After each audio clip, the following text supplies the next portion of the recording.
Hello, welcome back to English Ember. Hi, everyone. We're so excited you're here.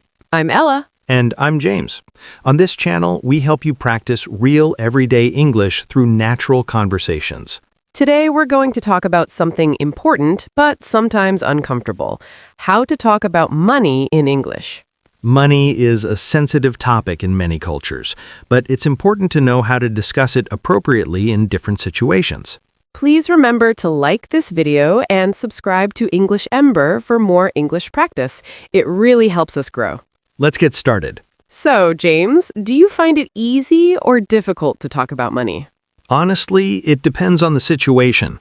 With close friends or family, it's easier, but with coworkers or acquaintances, it feels awkward.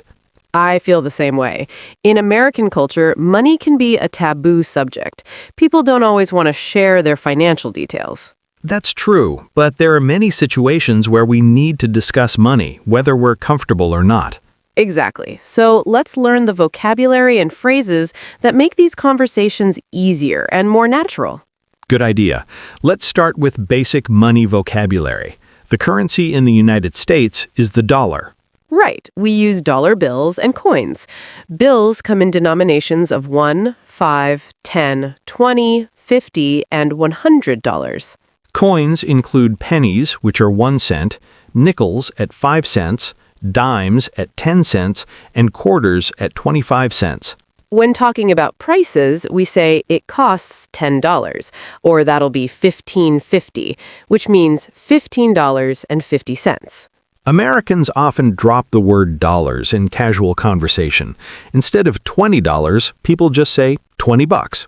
Buck is a very casual, informal word for dollar. You'll hear it a lot in everyday speech.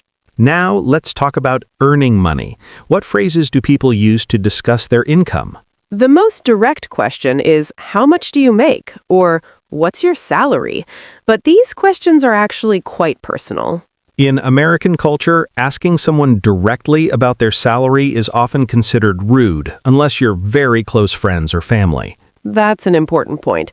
You shouldn't ask someone you just met, how much money do you make? However, people might discuss their income in more general terms. They might say, I make a decent salary, or I'm doing okay financially. Or they might say, I don't make much, or I'm comfortable, without giving specific numbers. When someone does share their salary, they might say, I make $50,000 a year, or my salary is $65K. K stands for thousand, so 65K means $65,000. It's common shorthand in American English. Now let's discuss spending money. What are some useful phrases? When something is inexpensive, you can say it's cheap, or it's affordable, or it's a good deal. When something is expensive, you might say it's pricey, or it costs an arm and a leg, or it's overpriced. Costs an arm and a leg is an idiom, meaning something is extremely expensive. For example, those designer shoes cost an arm and a leg. When you're shopping and comparing prices, you can say, that's too expensive for me, or I can't afford that right now. If you want to negotiate, you can ask, is there any wiggle room on the price? Or, can you do better than that? These phrases politely ask if the seller can lower the price. It's common at garage sales or flea markets, less common in regular stores. Now let's talk about saving money. What do people say about their savings? People might say, I'm trying to save money, or I'm putting money aside for a vacation. Or, I'm building up my savings, or I have a nest egg. A nest egg is money you've saved for the future. Some people are good savers. They might say, I'm pretty frugal, or I'm careful with money. Frugal means you're economical and don't waste money. It's a positive trait. On the other hand, some people spend freely. They might say, I'm not good at saving, or money burns a hole in my pocket. Money burns a hole in your pocket means you spend money as soon as you get it. You can't hold on to it. Let's discuss borrowing and lending money. This is a delicate topic. Absolutely. When you need to borrow money from someone, you should be polite and clear about when you'll pay them back. You might say, could I borrow $20 until Friday? Or, I'm a bit short this week. Can you lend me some money? Notice the difference. You borrow from someone, but you lend to someone. Can you lend me money means you want them to give you money temporarily. When you return borrowed money, you pay someone back. You might say, "I'll pay you back on payday," or "I paid him back yesterday." It's important to always pay people back when you borrow money. Otherwise, you'll damage the relationship and lose their trust. That's crucial advice. Now let's talk about splitting bills. This is very common when dining out with friends. When the check arrives at a restaurant, someone might ask, "Should we split this?" or "Do you want to go Dutch?" Going Dutch means everyone pays for their own meal. It's a fair way to handle group dining. Alternatively, someone might offer to treat everyone. They'd say, "This is on me," or "I'll get this," or "Dinner's my treat." If someone treats you, it's polite to say, "Are you sure?" And then, "Thank you so much. That's very generous." Some groups take turns treating each other. "I'll get this one, you can get the next one." Now let's discuss financial problems. How do people talk about money troubles? If someone is struggling financially, they might say, "I'm broke," or "I'm strapped for cash right now." Broke means you have no money at all. Strapped for cash means you're short on money temporarily. People might also say, "Money is tight," or "I'm living paycheck to paycheck." Living paycheck to paycheck means you spend all your money before the next paycheck arrives. You have nothing left over to save. If someone has serious debt problems, they might say, "I'm drowning in debt," or "I'm underwater." These expressions show that debt has become overwhelming and difficult to manage. On a more positive note, let's talk about financial success. How do people discuss doing well financially? People who are doing well might say, "I'm doing pretty well," or "I can't complain," or "I'm comfortable." Notice they often understate their success. Americans don't usually brag about wealth. It's considered impolite. Instead of saying, "I'm rich," someone might say, "I'm fortunate," or "I've been lucky," or "I'm blessed." If someone wins money or gets unexpected income, they might say, "I came into some money," or "I got a windfall." A windfall is unexpected money, like an inheritance or lottery winnings. Now let's discuss money and relationships. This is where things get really sensitive. Yes, money is one of the most common sources of conflict in relationships and marriages. Couples need to discuss finances openly. They might talk about our budget or our financial goals. Some couples have joint bank accounts, meaning they share all their money. Others keep separate accounts. There's no right or wrong way. Each couple needs to find what works for them through honest communication. What about discussing money with roommates? That's another important situation. Roommates should be clear about splitting expenses. You might say, "Let's split the rent 50-50," or "We'll divide the utilities equally." It's important to discuss these things up front to avoid conflicts later. Exactly. Never assume. Always communicate clearly about who pays for what. Now let's discuss polite ways to decline spending money when you can't afford something. This is really useful. If friends invite you to an expensive restaurant or activity you can't afford, how do you say no without feeling embarrassed? You can say, "I'm on a tight budget right now," or "I'm trying to cut back on spending." Or, "That sounds fun, but it's not in my budget this month. Can we do something less expensive?" Good friends will understand and suggest alternatives. True friends care about your company, not how much money you spend. That's a really important point.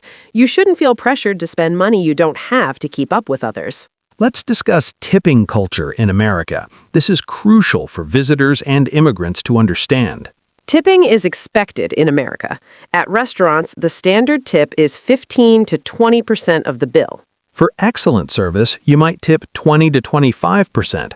For poor service, you might tip 10 to 15%. You also tip other service workers, hairdressers, taxi drivers, hotel staff, delivery drivers, usually 15 to 20%. Some people find tipping confusing, but it's an important part of American culture. Service workers often rely on tips for most of their income. Now let's talk about asking about prices when shopping. What phrases are useful? You can ask, "How much is this?" or "What's the price?" or "How much does this cost?"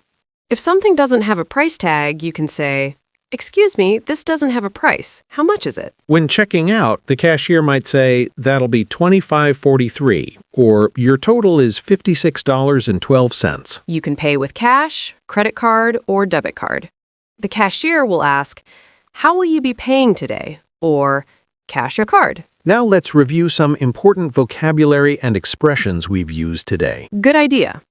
First, salary. Your salary is the money you earn from your job, usually stated as a yearly amount. For example, I have a salary of $40,000 per year. Or, what's your salary? Another word is budget. A budget is a plan for how you'll spend your money. Like, I need to stick to my budget. Or, that's not in my budget this month. We use the word affordable. Affordable means reasonably priced, not too expensive. For example, this apartment is affordable. Or, I'm looking for an affordable car. Another useful word is broke. Broke means having no money. Like, I'm totally broke right now. Or, I can't go out tonight. I'm broke. We mentioned savings. Savings is money you've set aside and not spent. For example, I have $10,000 in savings. Or, I'm building up my savings account. Another word is debt. Debt is money you owe to someone or some institution. Like, I have student loan debt. Or, I'm trying to pay off my credit card debt. We also used expensive. Expensive means costing a lot of money. For example, that car is too expensive. Or, New York is an expensive city. Another term is tip or gratuity. A tip is extra money you give for good service. Like, don't forget to leave a tip. Or, the tip is included in the bill. Finally, we said frugal. Frugal means careful with money, economical. For example, she's very frugal and always finds good deals. Or, being frugal helps you save money. Those are all very useful words for talking about money in English. Now it's time for our question of the day. Are you ready? Today's question is, what's your best money-saving tip? How do you save money in your daily life? Everyone has different strategies for saving money. Maybe you cook at home instead of eating out, or you use coupons, or you buy things on sale. Write your answer in the comments below. You can write something like, I save money by making coffee at home. Or, I always compare prices before buying anything. We read every comment and we love learning from each other.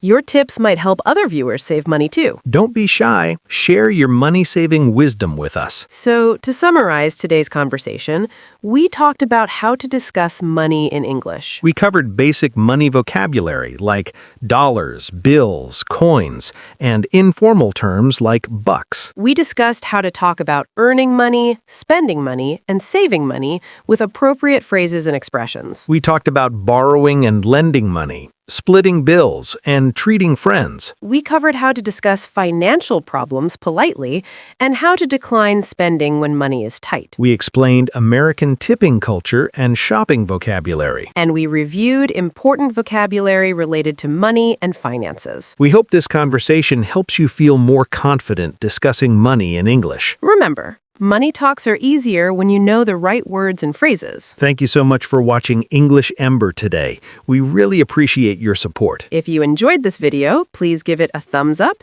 and share it with someone who's learning English. And don't forget to subscribe to English Ember and turn on notifications so you never miss a new lesson. We'll be back soon with another practical conversation to help you improve your English. Until then, keep practicing, spend wisely, and keep learning. From both of us, thank you and goodbye. See you next time.